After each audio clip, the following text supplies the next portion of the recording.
राज्य शिक्षा शोध एवं प्रशिक्षण परिषद बिहार पटना में आपका पुनः एक बार स्वागत है।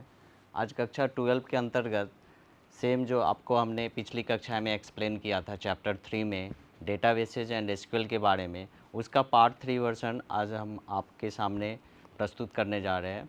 सेम टॉपिक हमारा सेम ही है, डेटाबेसेज एंड एसक्यूएल, बट जैसा कि पिछली कक्षा में एसक्यूएल के बारे में आपने सम क्यूरीज़ के बारे में आपने डिटेल्स जाना था और आपने जितने भी उसमें टेबल्स वगैरह स्ट्रक्चर होते हैं उसके बारे में हमने मेंशन किया था। आज हम बेसिकली कुछ डेटा टाइप्स और उससे संबंधित आने वाले कुछ लॉजिकल मैथमेटिकल वे में उसको सॉल्व करेंगे। मैथमेटिकल वे करने का मतलब जितने भी एक्सप्रेशन होते हैं, either addition, subtraction, average, square root निकालना, किसी भी कोई वर्ड्स लिखा हुआ है उसको हम लोअर केस में कैसे चेंज करें स्ट्रिंग के सापेक्ष में, तो ये सारा चीज़ आज हम आपको इस पार्ट 3 वर्जन में सारा चीज़ मेंशन किए हैं और आपके सामने प्रस्तुत करने जा रहे हैं। तो चलते हैं नेक्स्ट स्लाइड की तरफ और देखते हैं इसमें आपके बारे में क्या हमने मेंशन किया। हमने लिखा है एसक्यूएल फंक्शंस, मतलब आपने डेटा टाइप्स, इंटीजर, सारा कुछ आपने डिफाइन हमने किया था पिछली कक्षा में, और प्लस में आपको हमने टेबल के बारे में और उससे रिलेटेड जो भी एंटिटीज़, एट्रीब्यूट्स वगैरह था सारा हमने मेंशन किया था। आज बेसिकली फंक्शंस में जो भी मैथमेटिकल टर्म्स है, जैसे हमने यहाँ मेंशन किया SQL functions are predefined और user defined actions that operate on data within a database. मतलब जितने भी सारे डेटा है उसी डेटाबेस पे आधारित जितने भी मैथमेटिकल टर्म है, एक डेटा को दूसरे डेटा, फिर दूसरे डेटा को तीसरे डेटा, ऐसे रिलेट कर हम एडिशन, सब्ट्रैक्शन या एवरेज का जो भी फंक्शंस होता है उसके बारे में हम यहाँ आप इसको देखेंगे। They are use to manipulate, calculate और format data, enhancing the power and flexibility of SQL curies.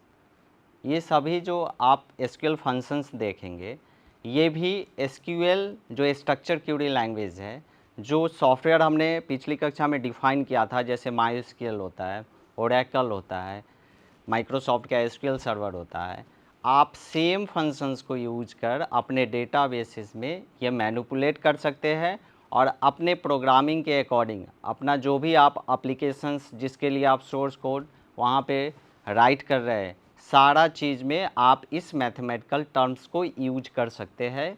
वो सारा चीज़ फंक्शंस में ही कैटेगराइज्ड होंगे। तो देखते हैं नेक्स्ट स्लाइड में किस टाइप के और कौन से हमारे फंक्शंस जो है वो डेराइव्ड किए गए हैं एसक्यूएल के अंतर्गत। तो इसमें हम आपको मेंशन किए हैं यहाँ पे टाइप्स ऑफ एसक्यूएल फंक्शंस। चूँकि एसक्यूएल फंक्शंस डिफरेंट टाइप्स के हो सकते हैं।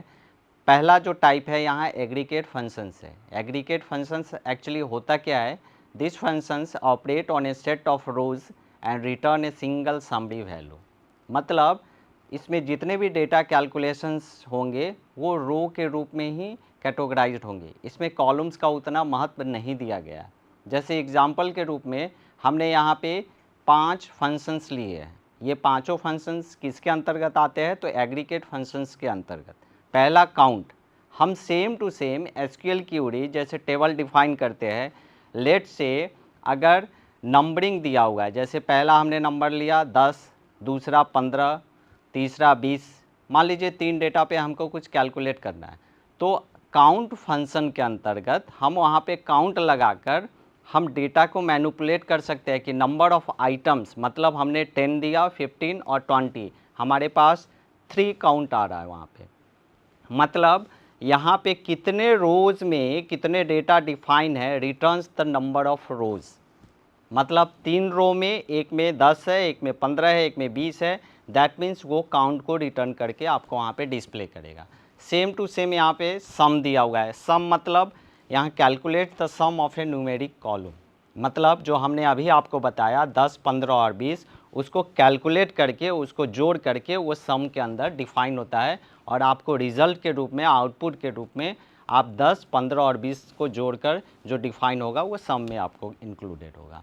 उसी तरह एवरेज यहाँ पे फंक्शन है। एवरेज पूरा एवरेज होता है full form, but AVG function हम वहाँ पे यूज करेंगे, ये शॉर्टकट है और यही हमारा वर्ड है जो एसक्यूएल क्यूरीज में हम रन कराएंगे। हम एवरेज फुल नहीं लिखेंगे, एवीजी और जो भी फंक्शंस होता है पैरेंथेसिस के अंदर, ब्रैकेट के अंदर, वो डिफाइन करेंगे।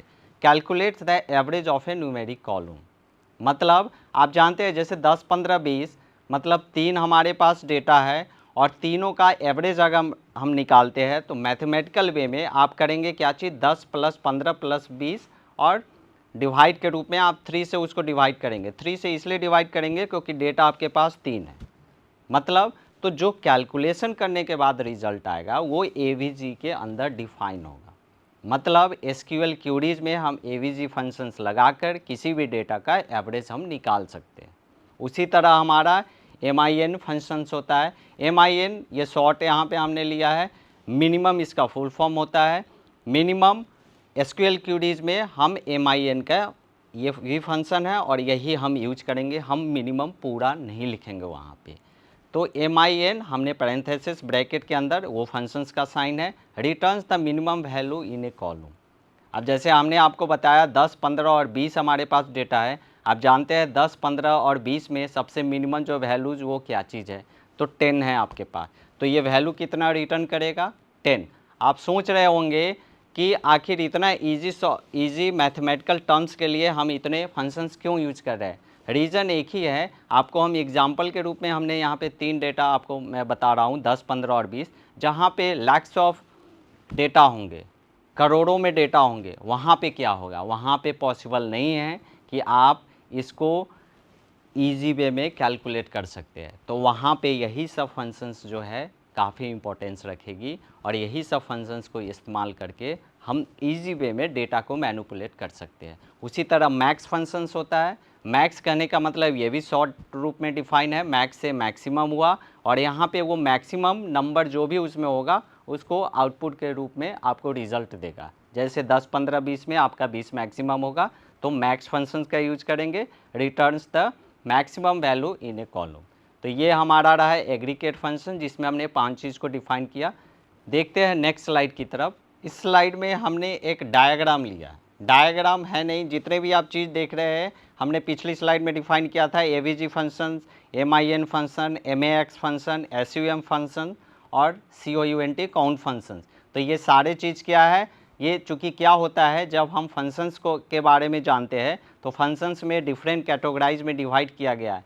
तो कौन सा फंक्शंस किस कैटेगरी में डिफाइंड है ये भी जानना बहुत ही ज़रूरी है, क्योंकि अगर आपको पता नहीं होगा तो जहाँ डेटा टाइप इंटीजर, स्ट्रिंग वगैरह इस्तेमाल करेंगे तो फिर वहाँ पे जैसे एक नॉट नल और नल का प्रॉब्लम आया था कि अगर नॉट नल डिफाइन नहीं है तो आप किसी कॉलम, किसी रो को अगर वॉइड कर देते हैं, इम्प्टी कर देते हैं, उसमें कुछ नहीं लिखते हैं तो एरर आता है।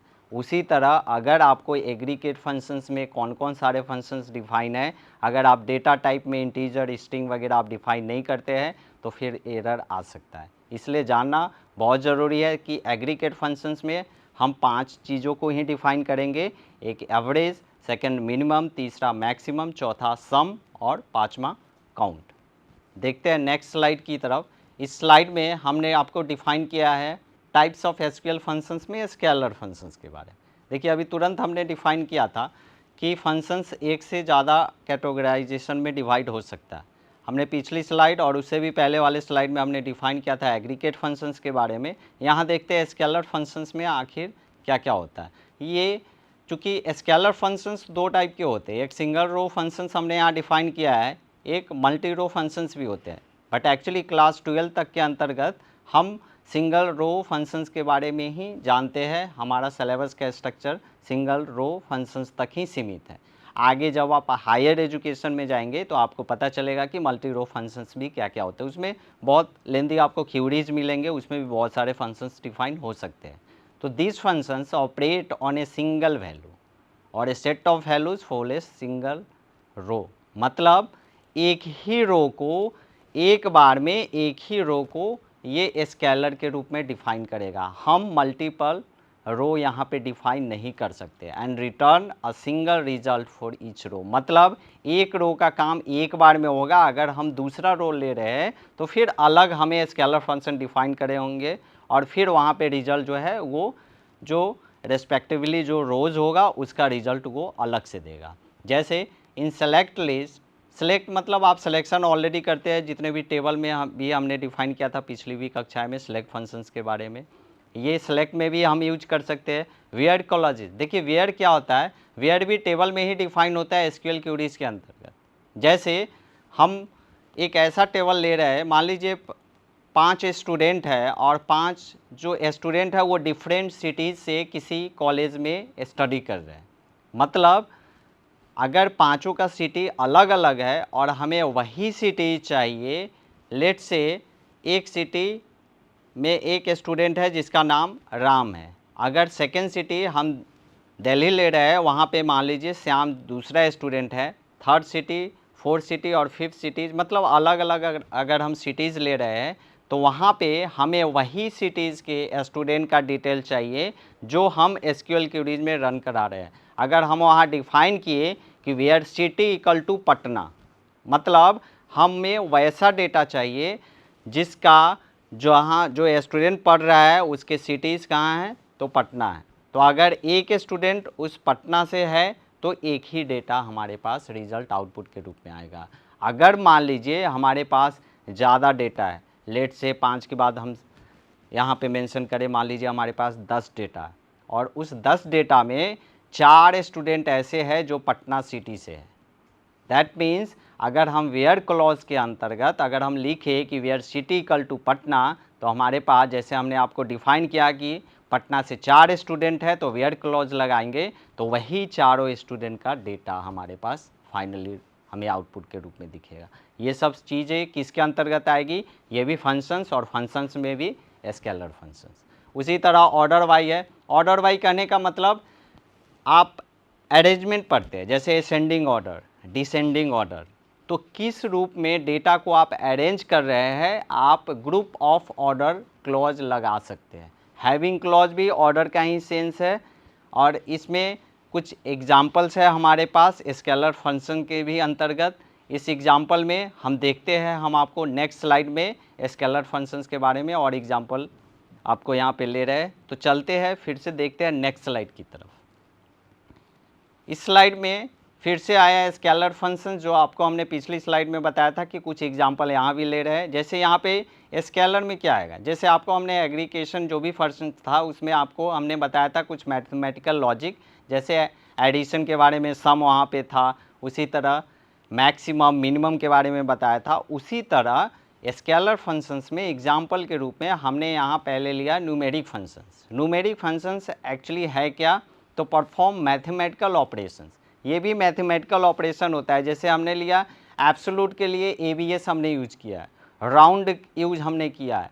मान लीजिए लिखा हुआ है हम एक डेसिमल नंबर ले रहे हैं, जैसे 10.5, अगर हमें राउंड चाहिए, या फिर 10.6 ले रहे हैं या 10.7, अगर हमें उसका राउंड करना है, लेट से 10.7, अगर कोई हमें इंटीजर मतलब एक एब्सोल्यूट नंबर ही चाहिए तो 10.7 को हम 11 में काउंट कर सकते हैं। उसी तरह 10.4 इसको हम 10 में काउंट कर सकते हैं। तो इसके लिए भी फंक्शन जो है ऑलरेडी डिफाइन है, कहाँ पे, तो स्केलर फंक्शन के अंतर्गत, और कहाँ पे, तो एसक्यूएल क्वेरीज में इसको भी हम रन करा सकते हैं। बट फिर से एक बार ध्यान रखेंगे, डेटा टाइप जो भी लेंगे वो आपको डिफाइन करना होगा, नहीं तो फिर से आप रन कराएंगे तो पता चलेगा कि डेटा टाइप आपने इंटीजर नहीं वहाँ पे डिफाइन किया था, फिर राउंड का जो कैलकुलेशन आएगा वो एरर युक्त होगा। तो आप ध्यान रखेंगे डेटा टाइप भी इंटीजर होना चाहिए, और राउंड हमेशा जो है एक होल या इंटीजर नंबर को ही आपको रिजल्ट के रूप में देगा। उसी तरह पावर है और एसक्यूआरटी दो हमने लिया है। एसक्यूआरटी स्क्वायर रूट होता है, लेट से जैसे 4 का हमें स्क्वायर रूट निकालना है तो हम स्केलर फंक्शंस के द्वारा एसक्यूएल क्वेरीज में भी प्रोग्रामिंग के अंतर्गत उस मैथमेटिकल टर्म को यूज कर सकते हैं। तो एसक्यूआरटी उसका शॉर्ट फॉर्म होता है, और यही फंक्शंस में हम एसक्यूआरटी और पैरेंथेसिस जो ब्रैकेट है वो सिंबल के द्वारा यूज करेंगे। उसी तरह पावर होता है किसी भी नंबर का, आप जानते हैं अगर 2 का स्क्वायर 2 का पावर 2 निकाल ले तो 4, ये सभी चीज़ आपने मैथमेटिक्स में पढ़ा है। बट जब प्रोग्रामिंग में आते हैं हम, जब एसक्यूएल में आते हैं, जब टेबल के अंदर हम इसको डिफाइन करते हैं, तो हमें किसी भी चीज़ का उससे रिलेटेड अगर स्क्वायर निकालना है, मतलब एन नंबर ऑफ टाइप्स हो सकते हैं, मान लीजिए 2 का स्क्वायर 1 2 3 4 कुछ भी, ये डिपेंड करता है आपके प्रोग्रामिंग आपके सोर्स कोड पे। तो पावर फंक्शन यूज करेंगे, सेम टू सेम वही चीज़ है, POWER लिखेंगे और ब्रैकेट या पैरेंथेसिस जो भी सिंबल है उसको हम यूज करेंगे। उसी तरह वो तो था इंटीजर से रिलेटेड, अब चलते हैं स्ट्रिंग और कैरेक्टर फंक्शंस में, जहाँ पे कुछ कैरेक्टर डिफाइंड होंगे, जहाँ पे स्ट्रिंग डिफाइन होंगे। तो मैनिपुलेट कैरेक्टर स्ट्रिंग्स, मतलब ये कैरेक्टर और स्ट्रिंग पे ही बेस्ड होंगे। मतलब कोई नेम हो सकता है, राम हो सकता है, श्याम हो सकता है, मतलब कोई अल्फ़ाबेटिकल से रिलेटेड कुछ भी हम वहाँ से चूज करके हम इसको डिफाइन कर सकते हैं स्ट्रिंग और कैरेक्टर के रूप में।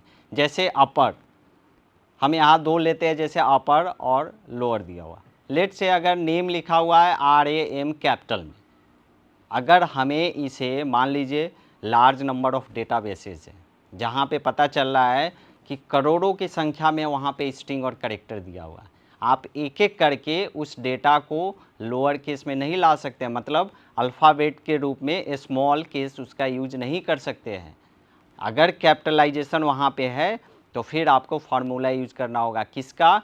तो लोअर का अगर हम यूज करते हैं LOWER, पैरेंथेसिस या ब्रैकेट सिंबल हमने दिया है, इस फंक्शंस के अंतर्गत जितने भी सारे आपको डेटा होंगे ऑटोमेटिकली लोअर केस में चेंज हो जाएंगे। मतलब डेटा जो कैपिटल रूप में डिफाइन था यहाँ पे आके स्मॉल रूप में डिफाइन हो जाएंगे। तो ये कैसे आएंगे? बस हमें एक फंक्शन लिखने हैं उस SQL क्वेरी में, LOWER, ये भी एक एग्जैक्ट वर्ड है, लोअर आप बोल सकते हैं इसको, और ब्रैकेट पैरेंथेसिस सिंबल इस्तेमाल करेंगे जैसा कि फंक्शन में हम यूज करते हैं। उसी तरह लोअर को अपर में अगर चेंज करना है तो अपर हम यहाँ पे लेटर का इस्तेमाल करेंगे UPPER, ब्रैकेट या पैरेंथेसिस सिंबल, ये भी फंक्शंस का चिन्ह है, आप ऑलरेडी जानते हैं। लेंथ, किसी भी स्ट्रिंग का लेंथ हम जान सकते हैं, जैसे हमने अभी बताया RAM। अब देखिए ये तो इंटीजर है नहीं, ये तो स्ट्रिंग कैरेक्टर बेस्ड है, तो लेंथ इसका 3 है, क्योंकि R भी एक अल्फ़ाबेट है, A भी अल्फ़ाबेट है और M भी अल्फ़ाबेट है। तो आपके पास नंबर ऑफ स्ट्रिंग कितने हुए? इसका लेंथ, जैसे हिंदी में इसको लंबाई आप बोलते हैं, तो जब स्ट्रिंग या कैरेक्टर को काउंट करेंगे तो एक एक अल्फ़ाबेट को हम काउंट कर सकते हैं, और जो उस फंक्शन में डिफाइंड रहता है। मतलब अगर लेंथ और वो जो ब्रैकेट साइन या पैरेंथेसिस आप देख रहे हैं उसके अंदर आप RAM आप कैपिटल में भी लिख देंगे या स्मॉल में भी लिखेंगे, अगर रिजल्ट आप देखेंगे तो पता चलेगा लेंथ का कितना है उसका, तो 3 है, एक R हुआ, एक MA हुआ और एक M हुआ, तो रिजल्ट आपको 3 आएंगे लेंथ के रूप में। उसी तरह सब स्ट्रिंग है। सब स्ट्रिंग क्या है? देखिए सब स्ट्रिंग क्या होता है, एक बड़ा सा आपको कैरेक्टर, एक वर्ड आपको डिफाइन किया गया है, उसमें से एक छोटा सा वर्ड आपको उसमें से डिराइव कर लेना। जैसे अगर हम कहें RAM से केवल हमें RA लेना है, जैसे कभी कभी क्या होता है कि कोई नेम हम डिफाइन कर रहे हैं तो पता चलता है वहाँ पे कोई स्टूडेंट है, उसका फर्स्ट नेम भी है, मिडिल नेम भी है, लास्ट नेम भी है, तो हम चाहे तो उसमें से सब स्ट्रिंग ले सकते हैं, सब स्ट्रिंग डिफाइन कर सकते हैं। अगर हमें मिडिल नेम चाहिए हम यूज कर सकते हैं सब स्ट्रिंग को, अगर हमें उसका लास्ट नेम चाहिए तो यूज कर सकते हैं। मतलब एक जो प्योर वहाँ पे डेटा है आइदर कॉलम के रूप में या रो के रूप में, उसमें से हम उस वर्ड के अंदर हमें जितने भी लेटर युक्त या करेक्टर बेस्ड जितने भी लेटर का हमें यूज करना है उस लेटर को एक वर्ड के रूप में हम डिफाइन करके उससे कुछ भी हम बाहर निकाल सकते हैं। तो सारे चीज़ आएंगे सब स्ट्रिंग के अंतर्गत। उसके बाद कॉनकैट है। कॉनकैट आप जानते हैं, कॉनकैटेनेट एक पूरा वर्ड होता है जिसका यहाँ पे शॉर्ट CONCAT दिया गया है, ये भी एक फंक्शन होता है। ये किसी दो वर्ड को आप जोड़ सकते हैं, जैसे अभी हमने जस्ट अभी अब डिफाइन हमने किया है कि स्टूडेंट का अगर first name, middle name, last name दिया हुआ है, अगर तीनों कॉलम में एक में फर्स्ट है, एक में सेकेंड है, एक में थर्ड है, तो हम चौथे कॉलम में कॉनकैट फंक्शन लगा देंगे और उसमें तीनों जो आप फर्स्ट नेम, सेकेंड नेम और लास्ट नेम देख रहे हैं, बस तीनों का सेल नंबर हम लिख देंगे। मतलब कहने का मतलब रेफरेंस वहाँ पे आ जाएगा किसके अंतर्गत? कॉनकैट के अंतर्गत। तो पता चलेगा जो एग्जैक्ट जो एक रो क्रिएट आपका होगा वो पूरा नाम के साथ आएगा, क्योंकि आपने किया क्या है कॉनकैट के अंतर्गत, आपने फर्स्ट नेम, मिडिल नेम और लास्ट नेम तीनों को जोड़ दिया। तो कॉनकैट कुछ है नहीं, हिंदी में समझे तो जोड़ना और कुछ नहीं। तो कॉनकैट के अंतर आप इस फंक्शन को यूज करके किसी भी एक से ज़्यादा वर्ड को आप जोड़ सकते हैं। चलते हैं नेक्स्ट स्लाइड की तरफ। तो इस स्लाइड में हम देखते हैं सिंगल रो कैरेक्टर फंक्शंस के बारे में। जैसा कि आपको पता है क्लास 12 में केवल आपको सिंगल रो कैरेक्टर फंक्शंस के बारे में ही पढ़ने हैं। इसको भी डिफाइन किया गया है दो टाइप में, एक पहला केस कन्वर्जन फंक्शंस और दूसरा कैरेक्टर मैनिपुलेशन फंक्शन। अब इस कन्वर्जन में क्या है, जैसे ये तो डायग्राम है और इस डायग्राम से रिलेटेड पिछली स्लाइड में भी आपने स्टडी किया है लोअर के बारे में, अपर के बारे में, और एक है इंट कैप। इंट कैप जब दोनों मिक्स होते हैं, मतलब आपका इंटीजर से भी रिलेटेड और जब कैरेक्टर बेस दोनों लिंक हो सकते हैं, ऐसा भी पॉसिबिलिटी है। उसी तरह सेकेंड टाइप हमने लिया कैरेक्टर मैनिपुलेशन फंक्शन, जिसमें कॉनकैट, ये भी आपने पढ़ा है। सब स्ट्रिंग जो आपने पिछली स्लाइड में देखा था, ये भी शॉर्ट फॉर्म यहाँ पे दिया हुआ है डायग्राम में। उसी तरह लेंथ जो आपने देखा है पिछली स्लाइड में, INSTR, ये भी इंटीजर और स्ट्रिंग से ही बेस्ड है। उसके बाद LPAD है। LPAD क्या होता है, यहाँ पे दो हमने एक्स्ट्रा लिया है, ये दोनों एक्चुअली आपको पढ़ना नहीं है, बट जब हम सिंगल रो कैरेक्टर फंक्शंस के बारे में एक्सप्लेन करेंगे तो ये भी दो चीज़ आप मेंशन कर सकते हैं as per programming. But class 12 के अंतर्गत आपको LPAD पढ़ना नहीं है। LPAD ट्रिम क्या होता है, मान लीजिए कोई, जैसे हमने सब स्ट्रिंग डिफाइन किया था, अगर सब स्ट्रिंग से मात्र हमें एक, जैसे फर्स्ट में हमने राम लिया, राम से हमें एम हटाना है तो हम सब स्ट्रिंग उसमें से आर को डिफाइन कर दिए। जब थर्ड ऑप्शन आएंगे वहाँ पे अगर हम चाहें तो ट्रिम का यूज कर सकते हैं। अगर हमारे पास आर बचा हुआ है, अगर आर को भी हमें रिमूव करना है तो फिर थर्ड ऑप्शन में हम ट्रिम का भी यूज कर सकते हैं। आगे आपको ट्रिम में भी दो वर्जन मिलते हैं जो हमने यहाँ नहीं लिया है चूँकि आपके सिलेबस में नहीं है। एक आपको आर ट्रिम मिलेगा, एक एल ट्रिम मिलेगा। मतलब एक लेफ्ट साइड से भी आप स्ट्रिंग को हटा सकते हैं कैरेक्टर को, और राइट साइड से भी हटा सकते हैं। तो ये हमारा टाइप ऑफ SQL फंक्शन के अंतर्गत एक डायग्राम हुआ। किसका डायग्राम है, तो स्केलर फंक्शंस का। इसी सीरीज को कंटिन्यू हम देखते हैं नेक्स्ट स्लाइड में। इस नेक्स्ट स्लाइड में हम कुछ यूजेस के बारे में पढ़ेंगे कि आखिर SQL फंक्शंस का यूज क्या है। अभी तक हमने एक एक करके आपको डिफाइन किया था सभी फंक्शंस को। इसका यूज कहाँ होगा, तो पहला है हमने दिया है यहाँ पे डेटा मैनिपुलेशन एंड ट्रांसफॉर्मेशन। मतलब functions are use to clean, format and transform data. Example converting case, extracting substrings और राउंडिंग नंबर। जब स्ट्रिंग की चर्चा करेंगे तो केस को कन्वर्ट कर सकते हैं, एक्सट्रैक्टिंग सब स्ट्रिंग। जब स्ट्रिंग कैरेक्टर की चर्चा करेंगे तो उसमें से हम जो भी एक्सट्रैक्ट करना होगा, मतलब जितने भी लेंदी से लेंदी भी डेटा दिया हुआ है, बड़ा से बड़ा भी डेटा दिया हुआ है, लार्ज डेटा बेसेज है, तो हम उसके छोटे छोटे पार्ट को मॉड्यूलर रूप में डिफाइन कर सकते हैं। उसी तरह राउंडिंग नंबर हुआ, अगर बहुत बड़ा अगर नंबर है, आप देखेंगे एक सिंपल आप कैलकुलेटर यूज करते हैं तो सबकी कैपेसिटी होती है कि कितने काउंट, कितने इंटीजर तक वो आपको डिस्प्ले कर सकता है। आप वही यूज करेंगे। जैसे आप फिर से हायर एजुकेशन में जब जाएंगे तो क्लास 12 में भी आप देखेंगे लास्ट चैप्टर में जब डेटा एंड कम्युनिकेशन के बारे में हम चर्चा करेंगे तो वहाँ पे कुछ कैलकुलेशन बेस्ड चीज़ आएंगे। जब आप हायर एजुकेशन में देखेंगे वहाँ पे साइंटिफिक कैलकुलेटर जो है वो प्रीफर किया जाता है कंप्यूटर साइंस स्टूडेंट को। वाई, क्योंकि होता है एक्चुअली क्या है, हम जो सिंपली डेटा मैनिपुलेशन करते हैं क्लास 12 तक का, वो काफ़ी इंटीजर कम, मतलब शॉर्टेज रूप में होते हैं। बट आगे अगर डेटाबेस से ज़्यादा आपको अगर मिले तो पता चलेगा आप सिंपल उसको काउंट नहीं कर सकते हैं। उसके लिए साइंटिफिक फंक्शंस जो भी होंगे, आप साइंटिफिक कैलकुलेटर वगैरह भी वहाँ पे यूज करते हैं, और एग्जामिनेशंस वगैरह भी होते हैं तो उसमें साइंटिफिक कैलकुलेटर को अलाउ किया जाता है, परमिट किया जाता है। उसी तरह इसका यूज कहाँ पे हुआ, तो डेटा एनालिसिस एंड समराइजेशन में, मतलब डेटा को एनालाइज कर सकते हैं। आप देखेंगे जैसे अभी एक टेक्नोलॉजी आई है, चूँकि आपके सिलेबस के अकॉर्डिंग फिर से नेक्स्ट एकेडमिक ईयर में ये डिफाइन होगा पाइथन में, चूँकि आपकी सिलेबस भी चेंज होने वाली है नेक्स्ट एकेडमिक ईयर से, उसमें भी डेटा एनालिसिस आएगा। और अभी भी डेटा एनालिसिस में यूज होगा, चूँकि आजकल क्या है, जैसे जैसे टेक्नोलॉजी बढ़ रहे हैं तो ह्यूज नंबर ऑफ डेटा जो है आ जा रहा है। मतलब किसी भी फील्ड में आप देखेंगे, चाहे वो बिजनेस फील्ड हो, कॉमर्शियल से रिलेटेड हो, एजुकेशनल से रिलेटेड हो, सभी चीज़ में डेटा पे ही आधारित वर्क होता। तो डेटा जितना बड़ा से बड़ा होगा एनालिसिस करने के लिए स्ट्रक्चर क्यूरी लैंग्वेज, उतने हमें क्यूरी ज़्यादा से ज़्यादा लिखने होंगे, वहाँ पे ज़्यादा से ज़्यादा हमें फंक्शंस यूज करने होंगे, वहाँ पे ज़्यादा से ज़्यादा हमें स्केलर और एग्रीगेट जो फंक्शंस बताया वो दोनों आपको मिलेंगे। उसी तरह डेटा को जितने भी एनालिसिस करके हम, जैसे आप देखते हैं कि अगर कोई रिपोर्ट देना है, जैसे मान लीजिए सिंपली MS ऑफिस में ही आप पढ़े होंगे माइक्रोसॉफ्ट एक्सेस के बारे में, वहाँ पे क्यूरीज उसमें भी डिफाइंड रहता है, डेटाबेसेज उसमें भी डिफाइंड रहता है, बट वहाँ भी रिपोर्ट हम जनरेट करते हैं। तो पता चलेगा कि हमने बहुत सारे स्टेप के रूप में, बहुत सारे क्यूरीज के रूप में, बहुत सारे टेबल भी वहाँ पे डिफाइन कर दिए गए हैं, लार्ज नंबर ऑफ डेटाबेस भी बन गए हैं। बट जब समराइजेशन उसका करते हैं तो पता चलता है एक पेज में हमारा रिपोर्ट भी जनरेट हो जा रहा है। तो वो जो रिपोर्ट जनरेशन हुआ उसके पीछे वो जितने भी टेबल आप देख रहे हैं, नंबर ऑफ डेटा आप देख रहे हैं, रोज़ देख रहे हैं, कॉलम्स देख रहे हैं, वो सारा चीज़ का योगदान इम्पोर्टेंट वहाँ पे रखता है, क्योंकि जब तक वो आपका पूरा कंप्लीट नहीं रहेगा आप डेटा को समराइज नहीं कर सकते। मतलब aggregate functions are essential for calculating statistics and summarising data across group of rows. तो ये सारा चीज़ जितने भी है ये कैलकुलेटिंग बेस्ड है। आपका जितने भी डेटा आपके पास रहेंगे उसको आपको एनालाइज करके तभी आप रिपोर्ट जनरेट कर सकते हैं स्टैटिस्टिकल वे में।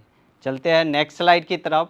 इस स्लाइड में एसक्यूएल फंक्शंस के ही बारे में, उसके यूजेस के ही बारे में हमने एक और टर्म यहाँ पे डिफाइन किया है, कम्प्लेक्स कैलकुलेशन। कम्प्लेक्स कैलकुलेशन वही हुआ अभी आपको, तो चलिए डेटा आपको, चूँकि आप एग्जाम्पल कुछ ले रहे हैं, आपके बुक में छोटे छोटे टेबल डिफाइन होते हैं, बट जहाँ पे कम्प्लेक्सिटी की बात होती है, जब लार्ज नंबर ऑफ डेटाबेस रहेगा वहाँ यूडीएफ का भी रोल रहता है।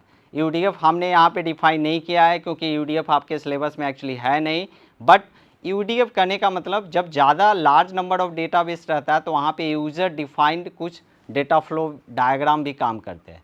मतलब जितने भी क्यूरीज होंगे आप खुद से भी फंक्शन जनरेट कर सकते हैं, आपको ये भी राइट्स दे दिया गया है। तो खुद से फंक्शंस वहीं पे जनरेट कर सकते हैं जहाँ पे लार्ज नंबर ऑफ डेटाबेसेस रहेंगे, ताकि आप उसको छोटे छोटे मॉड्यूलर वे में उसको डिफाइन कर सकते हैं।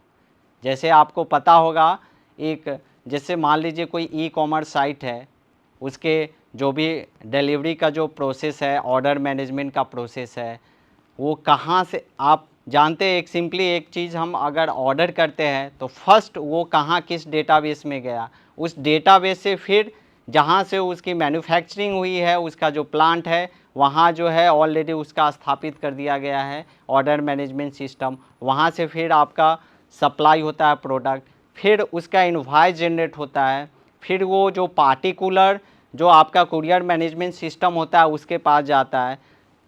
मतलब ये जितने भी प्री डिफाइंड मॉड्यूलर है, लास्ट में आपके जो भी आप एंड यूजर है वहाँ तक वो पहुँचता है आपका प्रोडक्ट। तो ये जितने भी ऑर्डर मैनेजमेंट सिस्टम हुए ये भी एक प्रोग्रामिंग बेस्ड एसक्यूएल बेस्ड जो वर्क जो डायग्राम है उस पे ये निर्धारित रहता है, उसी पे ये वर्क करता है। मतलब UDFs allow for the creation of reusable code for complex और business specific calculation। हमें देखने में तो इतने लेंदी लग रहा है वो जो भी आप देखें order management process, but table इस तरह से निर्धारित होते हैं। आप देखते हैं आप कोई चीज़ ऑर्डर करते हैं तो विद इन 1, 2 और 3 डेज, मतलब ज़रूरत के हिसाब से आपके यहाँ वो पहुँच जाता है काफ़ी क्विक वे में, ज़्यादा टाइम नहीं लगता है। रीज़न एक ही है, डेटा तो है, बहुत सारे डेटा है, चूँकि एक ऑर्डर तो आप नहीं दे रहे हैं, आपके जैसे और भी बहुत सारे ऑर्डर दे रहे हैं, बहुत सारे वहाँ पे प्रोडक्ट भी सप्लाई होते होंगे, बट इतना रीयूजेबिलिटी होती है उस कोड की कि एक ही चीज़ को बार बार रिपीट जो है उसके डेटाबेस में कोई भी कोड नहीं होता है और आपको सिंपली वे तक प्रोडक्ट जो है आपके यहाँ वो पहुँच जाता है। उसी तरह कंडीशनल लॉजिक हमने डिफाइन किया है, इसका यूजेज है functions can be used within where clauses or other parts of a query to apply conditional logic based on data values। आपको हमने where clauses के बारे में अभी तुरंत डिफाइन किया है कुछ पहले के स्लाइड में।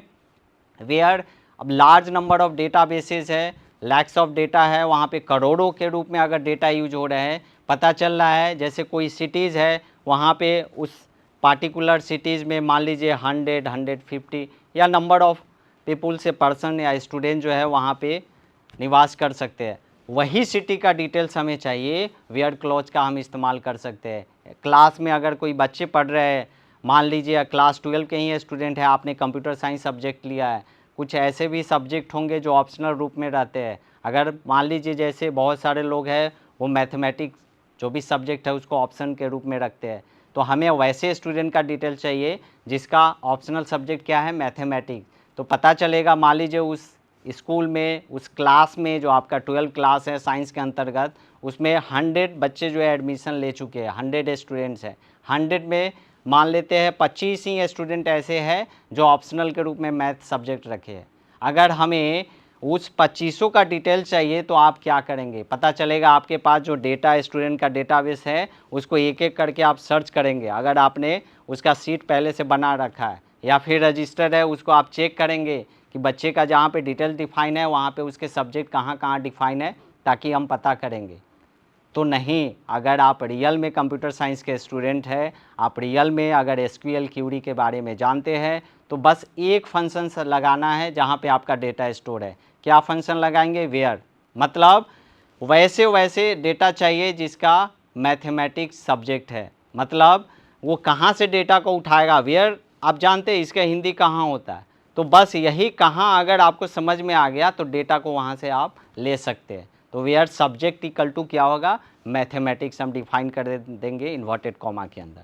याद रखेंगे, कोई स्ट्रिंग अगर सर्च करते हैं तो इन्वर्टेड कॉमा के अंदर उसको डिफाइन करना ज़रूरी है, क्योंकि जब नहीं लेते हैं तो एक्चुअली क्या होता है, आप डिफरेंट टाइप्स ऑफ डेटाबेसेस पढ़े हैं, different types of data types पढ़े हैं, तो कभी कभी कन्फ्यूजन उसमें होता है नल और नॉट नल, प्राइमरी की, फॉरेन की, चूँकि ये की वगैरह जो भी है आपको हर क्यूरी में आपको परेशान करेंगे। तो इन्वर्टेड कॉमा के अंदर लिखेंगे, दैट मीन्स वो करेक्टर डिफाइन है, वो स्ट्रिंग डिफाइन है। अगर आप नहीं लिखते हैं तो फिर इंटीजर डेटा टाइप भी ले सकता है, तो ये आप ध्यान रखेंगे। चलते हैं नेक्स्ट स्लाइड की तरफ। इस स्लाइड में उसके यूजेज को आगे हमने यहाँ पे प्री डिफाइन किया है, इम्प्रूव रीडेबिलिटी एंड यूजेबिलिटी। मतलब कोड को रीयूज कर सकते हैं और पढ़ने में भी इतनी इजी होती है कोड को, जैसे सिंपल इंग्लिश का लैंग्वेज है एसक्यूएल क्यूरी। डिफिनीशन में भी मेंशन रहता है कि एसक्यूएल क्यूरी जो भी है वो है कुछ नहीं, ओनली फॉर सिंपली इंग्लिश में डिफाइन है, उसका आप हिंदी में समझ लीजिए, इंग्लिश लैंग्वेज में अंडरस्टैंडिंग हो जाए, वही क्यूरी हो गया। उसी रूप में उसको ढाल देना है। फ्रेमवर्क बना हुआ है, फंक्शंस बना हुआ है, स्ट्रक्चर बना हुआ है। तो functions can make complex queries more readable and promote code reuse reducing redundancy. देखिए रिडंडेंसी आगे भी आप पढ़ेंगे। रिडंडेंसी होता है डेटा को, रिपीटेशन को बचाना, एक ही डेटा बार बार रिपीट ना हो, उसके लिए रिडंडेंसी वर्ड यहाँ पे यूज किया गया है। उसी तरह है एजेंट सिमुलेशन स्पेसिफिक टास्क। देखिए ये एक्चुअली नया चीज़ आपको मिलेगा, एजेंट सिमुलेशन स्पेसिफिक टास्क। जैसे हमने आपको फंडामेंटल क्लासेस वगैरह में आपको हमने डिफाइन किया था एआई रोबोट्स के बारे में, तो कोई अगर एआई या रोबोट से रिलेटेड कोई एजेंट स्पेसिफिक सिमुलेशन, सिमुलेशन मतलब एक मानव से रिलेटेड अगर कोई भी चीज़ मशीनिकल वे में आप एआई रोबोट के जरिए अगर आप इस्तेमाल कर रहे हैं, तो कोई टास्क अगर उससे करवाना है तो आपको उसका सेट ऑफ इंस्ट्रक्शन देने होंगे कि अगर वो टास्क को वो कर रहा है तो किस डेटाबेस के अनुसार करेगा, किस टेबल के अनुसार करेगा। क्योंकि डेटा जो भी एआई आप डिफाइन करेंगे, जो भी आपका रोबोटिक सिस्टम जो आप डेवलप करेंगे, तो पता चलेगा उसमें बहुत सारे लार्ज नंबर ऑफ डेटाबेसेस का यूजेज होता है, उसका स्टोरेज कैपेसिटी काफ़ी लार्ज होता है। तो वो डेटा सेट के लिए आपको एजेंट सिमुलेशन वर्क के लिए भी एसक्यूएल का यूज वहाँ पे पड़ेगा। तो ये रहा हमारा यूजेज ऑफ एसक्यूएल फंक्शंस। इसके आगे हमने यहाँ पे डिफाइन किया है। चलते हैं नेक्स्ट स्लाइड की तरफ। और इस स्लाइड में एक डायग्राम हमने लिया है, जो भी यूजेज है उसका रियल लाइफ एप्लीकेशंस में क्या क्या यूज है।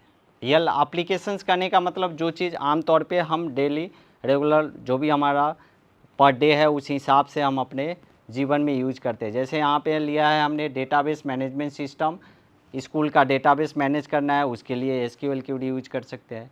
एक आप देखेंगे सामने educational system, same to same वही स्कूल का हमने एक एग्जांपल लिया है, कॉलेज हो सकते हैं, यूनिवर्सिटीज़ हो सकते हैं। वेब डेवलपमेंट, बहुत सारे साइट जो है आप डेवलप कर सकते हैं खुद से, या फिर आप बड़े बड़े कंपनियों से बड़े बड़े सर्वर, चूँकि लार्ज नंबर ऑफ डेटाबेसेस होंगे तो सर्वर की भी कैपेसिटी ज़्यादा होगी, तो आप उस कंपनी से कोई भी अपना वेबसाइट वगैरह डेवलप करवा सकते हैं। तो वेब डेवलपमेंट में भी यूज होगा एसक्यूएल क्यूरीज का। उसके बाद गेमिंग, चूँकि गेमिंग में large number of database simulations वगैरह यूज होंगे, यहाँ पे भी एसक्यूएल का यूज होगा। उसके बाद हेल्थ केयर सिस्टम, आप देखेंगे हॉस्पिटल मैनेजमेंट सिस्टम में एसक्यूएल क्यूरी का यूज होगा। वहाँ पे क्या क्या मैनेजमेंट सिस्टम है, जैसे मान लीजिए डॉक्टर्स के डिपार्टमेंट होंगे, पेशेंट्स अलग होंगे, नर्सेज होंगे, तो ये जितने भी कैलकुलेशंस है, जितने भी वो मैनेजमेंट सिस्टम है, हम एसक्यूएल क्यूरी के अंदर डिफ़ाइन कर सकते हैं। ई कॉमर्स अभी आपको हमने डिफ़ाइन किया था। ई कॉमर्स जितने भी आप ये order management, delivery management system, ये कुरियर मैनेजमेंट सिस्टम, आपके पास जो पार्सल या इससे रिलेटेड जो भी सप्लाई होते हैं सारा चीज़ किसके अंतर्गत आएगा, ई कॉमर्स के अंतर्गत। उसके बाद मोबाइल ऐप डेवलपमेंट, आप मान लीजिए वेब डेवलपमेंट कर रहे हैं, डेस्कटॉप पे लैपटॉप पे उसको रन करा रहे हैं, अगर मान लीजिए उसको सिंगल स्पेसिफिक यूज़र को डिफाइन करना है, एक आम पर्सन भी चाहे तो उसको यूज कर सकता है, तो वो मोबाइल के लिए आप एक मोबाइल एप्लीकेशन डेवलप कर सकते हैं, वहाँ पे भी इसका यूज है। और एक लास्ट है बिजनेस इंटेलिजेंस, क्योंकि लास्ट में ये सारा चीज़ क्या होता है तो बिजनेस पे ही आता है। हम कोई चीज़ बिजनेस ही कर रहे हैं तभी जितने भी educational, gaming, health care, e commerce, ये सारा चीज़ देख रहे हैं। तो बिजनेस इंटेलिजेंस जितने भी चीज़ होती है डेटा मैनिपुलेशन का, उसके लिए भी यूज करते हैं। तो आज के लिए हम इस एसक्यूएल और डेटाबेस से रिलेटेड जो भी हमारा चैप्टर है वो आज हमारा एंड होता है। आशा है कि आप इसको एक बार पिछली भी कक्षा जो भी एसक्यूएल और डेटाबेस से रिलेटेड था वो भी आप पढ़ेंगे अच्छा से, और इस जो भी स्लाइड्स आज हम आपको आप स्क्रीन पे जो देख रहे हैं उसको भी अच्छे ढंग से पढ़ेंगे, ताकि इसका यूज आप आगे जो भी आपको चैप्टर बताया जाएगा उसमें ये अच्छा से आप इसको समझ सकते हैं। तो आज के लिए बस इतना ही, मिलते हैं अगले क्लास में, तब तक के लिए धन्यवाद।